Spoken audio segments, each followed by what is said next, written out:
مسلمانوں کی امی جان حضرت بی بی عائشہ صدیقہ رضی اللہ عنہ فرماتی ہیں، نبی کریم صلی اللہ علیہ وسلم ایک صبح کو باہر تشریف لے آئے۔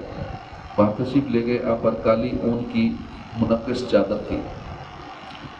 حسن بن علی آئے، حضور نے انہیں چادر میں داخل کر لیا۔ پھر حسین ابن علی آئے، وہ بھی ان کے ساتھ داخل ہو گئے۔ پھر فاطمہ رضی اللہ عنہ آئیں، انہیں بھی چادر میں داخل کر لیا گیا۔ پھر جناب علی رضی اللہ عنہ آئے، انہیں بھی داخل کر لیا۔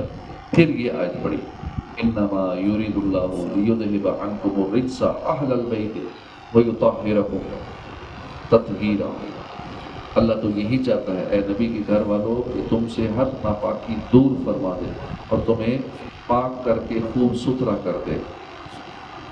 بعض روایت میں ہے کہ ام المؤمنین حضرت ام سلمہ نے حضور سے اس موقع پر عرض کیا کہ حضور میں بھی آپ کی اہل بیت ہوں، فرمایا تم بھی اہل بیت ہو۔ بعض روایت میں ہے کہ حضور نے حضرت ام سلمہ کو بھی کمبل میں لے لیا، پھر یہ دعا فرمائی۔ خیال رہے کہ لفظ پنج تن پاک یعنی 5 پاک بدن اس حدیث سے لیا گیا ہے، اور یہ واقعہ بہت بار ہوا، کبھی ام سلمہ کو کمبل میں شریف میں داخل نہیں کیا اور کبھی داخل فرما لیا۔ جو شخص اہل بیت سے دشمنی رکھتے ہوئے مرا، وہ قیامت کے دن اس حال میں آئے گا کہ اس کی پیشانی پر لکھا ہوگا کہ یہ آج اللہ کی رحمت سے مایوس ہے۔ میں تم سے 2 چیزیں چھوڑتا ہوں کہ اگر تم انہیں تھامے رہو گے تو میرے بعد گمراہ نہ ہوں گے۔ ان میں سے ایک چیز دوسری سے بڑی ہے، اللہ پاک کی کتاب یعنی قرآن پاک، جو آسمان سے زمین تک دراز یعنی لمبی رسی ہے، اور میری اطرت یعنی میرے اہل بیت، یہ دونوں یعنی قرآن کریم اور اہل بیت جدا نہ ہوں گے حتیٰ کہ میرے پاس حوض پر آ جائیں۔ تو غور کرو تم ان دونوں سے میرے بعد کیا معاملہ کرتے ہو۔ اس حدیث پاک کے 2 مطلب ہو سکتے ہیں۔ ایک مطلب یہ کہ قرآن اور اہل بیت آپس میں ایک دوسرے سے جدا نہ ہوں گے، اہل بیت ہمیشہ قرآن و حدیث پر عمل کرتے رہیں گے، قرآن ان کے دل و دماغ اور عمل میں رہے گا۔ دوسرے معنی یہ کہ قرآن اور اہل بیت کبھی مجھ سے جدا نہ ہوں گے حتیٰ کہ یہ دونوں میرے پاس حوض پر پہنچ جائیں گے اور حضور کی بارگاہ عالی میں ان کی سفارش کریں گے جنہوں نے ان دونوں کا حق ادا کیا۔ جو شخص ہم سے بغض یا حسد کرے گا، یعنی اہل بیت سے، مجھ سے اور اہل بیت سے بغض اور حسد کرے گا، اسے قیامت کے دن حوض کوثر سے آگ کے چابکوں سے دور کیا جائے گا۔ اس ذات کی قسم جس کے قبضے میں میری جان ہے، ہمارے اہل بیت سے بغض رکھنے والے کو اللہ پاک جہنم میں داخل کرے گا۔ جس نے ہمارے اہل بیت سے بغض رکھا وہ منافق ہے۔ اے بنی ہاشم، بے شک میں نے اللہ پاک سے تمہارے لیے سوال کیا کہ وہ تمہیں بہادر، دلیر اور رحم دل بنائے، اور میں نے سوال کیا کہ وہ تمہارے بھولے ہوئوں کو راہ دکھائے، اور وہ تمہیں ڈرانے والوں سے امن عطا فرمائے، اور وہ تمہارے بھوکوں کو پیٹ بھر کر کھلائے۔ اس کی قسم جس کے قبضہ قدرت میں میری جان ہے، ان میں سے کوئی مومن کامل نہیں ہو سکتا یہاں تک کہ وہ تم سے میری محبت کی وجہ سے محبت کرے۔ میں تم سے 2 چیزوں کا سوال کرتا ہوں، قرآن کریم اور میری آل کی عزت و حرمت کا۔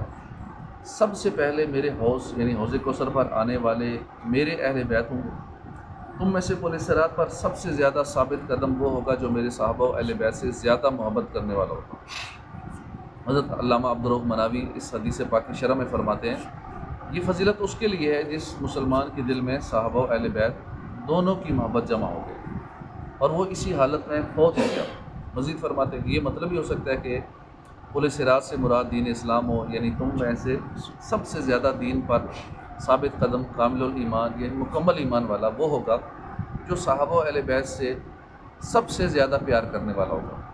لہٰذا اس حدیث پاک سے یہ نتیجہ نکلا کہ صحابہ و اہل بیت کی محبت ایمان کے کامل ہونے کی دلیل ہے، اور اس محبت سے مراد ایسی محبت ہے جو کسی شرعی ممانعت کی طرف لے کر نہ جاتی ہے۔ مثلا صحابہ کرام کی محبت میں معاذ اللہ اہل بیت کے بارے میں بدگمانی، یا اہل بیت کی محبت میں معاذ اللہ صحابہ کرام کے بارے میں بدگمانی، ہرگز اس کی اجازت نہیں۔ میں قیامت کے دن 4 طرح کے بندوں کی شفاعت فرماؤں گا: میری آل کی عزت اور تعظیم کرنے والا، میری آل کی ضروریات پوری کرنے والا، میری آل کی پریشانی میں ان کے مسائل حل کرنے کی کوشش کرنے والا، اپنے دل و زبان سے میری آل سے محبت کرنے والا۔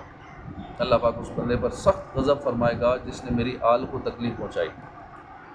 پیٹ بھر کر کھانے والے اپنے رب کی نافرمانی، اپنے رب کی فرما برداری سے غافل رہنے والے، اپنے نبی صلی اللہ علیہ وسلم کی سنت کو چھوڑنے والے، عہد توڑنے والے، اپنے نبی کی آل کو ناپسند رکھنے والے اور اپنے ہمسائے کو تکلیف دینے والے کو اللہ پاک ناپسند فرماتا ہے۔ میرے اہل بیت و انصار یعنی انصاری صحابہ میری خاص جماعت اور میرے ہم راز ہیں۔ اللہ پاک اور میں نے ان 6 افراد پر لعنت فرمائی ہے۔ اللہ پاک کی کتاب میں زیادتی کرنے والا، جو کہ نہیں 30 سپارے نہیں اتنے سپارے 5-10 سپارے بڑھا دے، یا اور کسی معاملے میں زیادتی کرنے والا، تقدیر کو جھٹلانے والا، اللہ پاک کی کتاب میں زیادتی کرنے والا، تقدیر کو جھٹلانے والا، زور زبردستی سے حاکم بننے والا، ڈنڈے کے زور پہ حاکم بننے والا، اس شے کو عزت دینے والا جسے اللہ نے ذلیل کیا ہو، اس کو ذلیل کرنے والا جس کو اللہ نے عزت عطا فرمائی، اللہ پاک کی حرام کی ہوئی شے کو حلال کرنے والا، میری آل کے معاملے میں اس شے کو حلال سمجھنے والا جس کو اللہ نے حرام کیا ہو، اور میری سنت کو چھوڑنے والا۔ 3 چیزیں ایسی ہیں کہ جس نے ان کی حفاظت کی، اللہ پاک اس کی اس کے دین اور دنیا کے معاملے میں حفاظت فرمائے گا، اور جس نے ان کو ضائع کیا اللہ پاک اس کو کسی بھی معاملے میں حفاظت نہیں فرمائے گا۔ اسلام کی عزت و احترام، میری عزت و احترام، میرے رشتہ دار، میرے قرابت داروں کی عزت و احترام۔ لوگوں میں سب سے بہتر اہل عرب ہیں، اور عرب میں بہتر قریش والے ہیں، اور قریش میں بہتر بنو ہاشم ہیں۔ جسے پسند ہو کہ اس کی عمر میں برکت ہو اور اللہ پاک اسے اپنی دی ہوئی نعمت سے فائدہ دے، تو اسے لازم ہے کہ میرے بعد میرے اہل بیت سے اچھا سلوک کرے۔ جو ایسا نہ کرے اس کی عمر کی برکت اڑ جائے گی، اور قیامت میں میرے سامنے ایک کالا منہ لے کر آئے۔ ستارے آسمان والوں کے لیے امان ہے، اور میرے اہل بیت میری امت کے لیے امان و سلامتی ہے۔ حسن و حسین دنیا میں میرے 2 پھول ہیں۔ حسن و حسین جنتی جوانوں کے سردار ہیں۔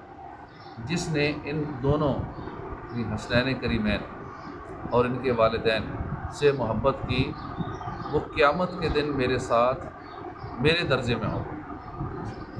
تو صالحین نیک لوگوں کے ساتھ ہونے سے یہ لازم نہیں آتا کہ اس کا درجہ اور جزا ہر اعتبار سے صالحین کی مثل ہوگی، بلکہ کسی درجے میں کسی خاص اعتبار سے شرکت ہوگی، اگرچہ مقام اور عزت اور معیار کے اعتبار سے لاکھوں درجے کا فرق ہو۔ جیسے محل میں بادشاہ اور غلام، یا کوٹھی میں سیٹ اور ملازم، دونوں ہوتے ہیں لیکن فرق واضح ہے، دونوں کا مقام ایک ہی ہے، ایک ہی محل میں رہتے ہیں، غلام بھی وہیں رہتے ہیں، آقا بھی وہاں رہتا ہے، لیکن فرق ہوتا ہے۔ اس کا یہ مطلب نہیں کہ غلام چونکہ محل میں رہ رہا ہے تب وہ اس کی طرح ہو گیا ہے، ٹھیک ہے، مقام ایک ہی ہے لیکن ان کی اپنی شان، ان کی اپنی شان، اس کا مطلب یہ ہوتا ہے۔ صلی اللہ علیہ الحبیب صلی اللہ تعالیٰ علی محمد صلی اللہ علیہ وسلم۔